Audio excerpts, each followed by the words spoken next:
पानकोबीची कोफ्ता करी करण्यासाठी measuring company 1 cup गच्च भरून किसलेली पानकोबी घेतली. ती चाळणीवर ठेवून दाबून थोडंसं पाणी त्यातलं काढून घेतलं.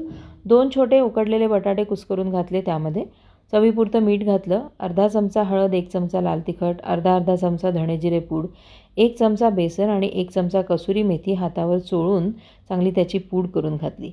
हे सगळं एकत्र मिसळून घ्यायचं आणि याचे छोटे छोटे कोफ्ते वळून घ्यायचे. हे कोफ्ते आज आपण आप्पे पात्रामध्ये करणार आहोत. आपण तळणार नाही आहोत याला. अगदी 2-2 थेंब तेलामध्ये हे कोफ्ते मस्त तयार होतात.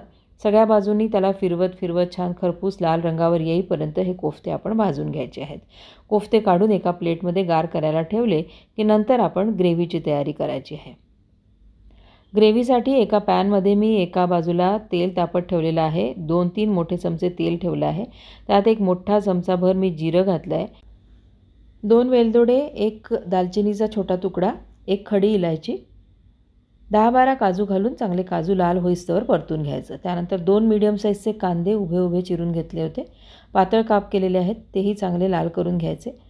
मग त्यामध्ये 8-10 लसणीच्या पाकळ्या आणि 1 छोटा आल्याचा तुकडा आणि थोड्या कोथिंबिरीच्या काड्याही घालायच्या आहेत.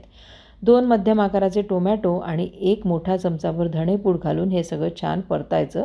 यात एक अर्धा कप गरम पाणी घालून झाकण ठेवून हे छान शिजवून घ्यायचं आणि गार झाल्यानंतर ते वाटून घ्यायचं. यातले खडे मसाले या स्टेजला तुम्ही काढले तरीही चालेल.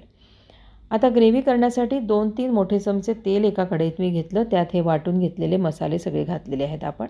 त्यात अर्धा चमचा हळद, 1 चमचा लाल तिखट घालायचं. तिखट आवडीप्रमाणे घालू शकतो. 1 मोठा चमचाभर किचन किंग मसालाही मी घातला आहे आणि चवीपुरतं मीठ घातलं आहे. आता पाणी घालायचं यामध्ये. पाणी शक्यतोवर गरम घालायचं आणि हे ग्रेव्ही उकळली की यात हलक्या हाताने ते कोफ्ते मिसळून घ्यायचे. घरची साय मी 2-3 चमचे घेऊन घोटून त्याचं क्रीम तयार केलं होतं, तेही शेवटी यावर घालायचं आहे. हे कोफ्ते फार जोरात हलवायचे नाहीत, ते तसे नाजूक असतात. गरम गरम पराठा किंवा तंदुरी रोटीबरोबर ही कोफ्ता करी एन्जॉय करायची आहे.